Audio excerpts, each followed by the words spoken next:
Hello, I'm Rob Brydon. You might know me from one of my many award-winning television comedy roles, or perhaps as the voice of Gaviscon Plus. What a feeling! What you may not know is that I'm a big music fan, with a collection of over 100 CDs. Ladies and gentlemen, 1 minute till showtime! Over the next 6 weeks, you can join me on an exciting musical journey, in the company of a band who have come to mean an awful lot to me. They're probably my fourth or maybe even third favourite novelty music act. The Flight of the Conchords. Okay, now we've got a couple of guys from New Zealand who are going to do some novelty music for you. So let's hear it for Flight of the Conchords. The Conchords have come halfway around the world from their native New Zealand and stopped here at the open mic night upstairs at the Pig and Whistle pub in London. This is a gig that could make or break the band.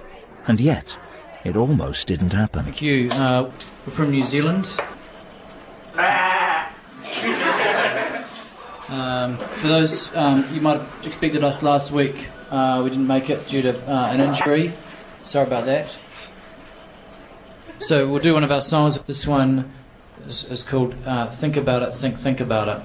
Just like Phil Collins, who taught us all how sad it must be to be a tramp, the Conchords are agitators as well as entertainers. Think About It, Think About It is their most unflinchingly political novelty song to date. Ooh.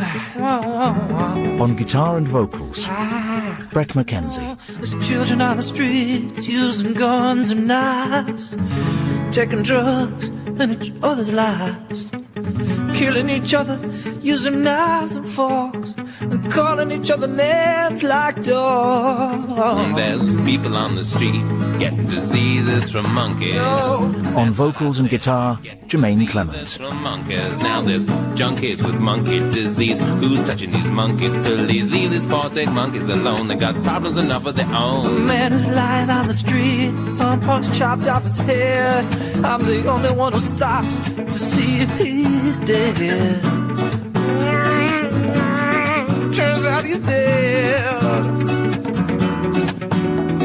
What is wrong with the world today? What's wrong with the world today? I never ever thought to the moon and What is wrong with the world today? yeah. Think about it, think about it. The band's manager, Brian Nesbitt.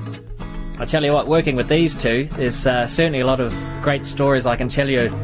It was the weekend before we came over here actually, and we wanted to have one more practice. You know, they both turned up on my doorstep, and we're all set to go. We had the amp plugged in and everything, and I looked at Brett, and he had a weird look on his face, and I said, "What's happening here, Brett?" And then he admitted he'd forgotten his guitar. So crazy. So it's just, I mean, this is the day before we're coming here, and he left his guitar at home. Oh, man. I mean, obviously I've embellished that story a little bit. They're turning kids into slaves just to make cheaper sneakers. But what's the real cost? Cause the sneakers don't seem that much cheaper.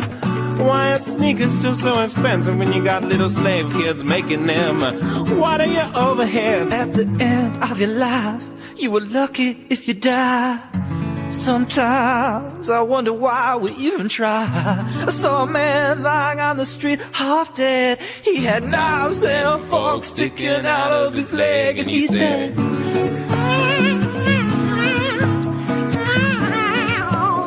"Could somebody get the knife and fork out of my leg, please? Could somebody please remove these cutleries from my knees?" And then we broke it down. This is where we break it down." Brett's thoughts turned wistfully to home and to the birth of the band. I had a guitar, but I didn't know how to play it, and I'd heard about this guy in town that could play. So I had this video of how to play guitar. This is Jermaine Clement's voice. And I'd watched it a lot, so I had the basics down of how to play the guitar. I thought I could play the guitar, but I wasn't sure because I didn't have a guitar. It took me a while to find your house, and then I saw you were like sitting out on the front of the house. That's right. And just, you were playing what people call air guitar now. We used to call it mime guitar. Everyone knew you as the mime guitarist in town. You know, they were like, oh, he's a mean mime guitarist. people would say he's pretty good, but he's not as good as someone with a guitar. You're sitting there air guitaring, and I put the guitar in your hands, and it was seamless.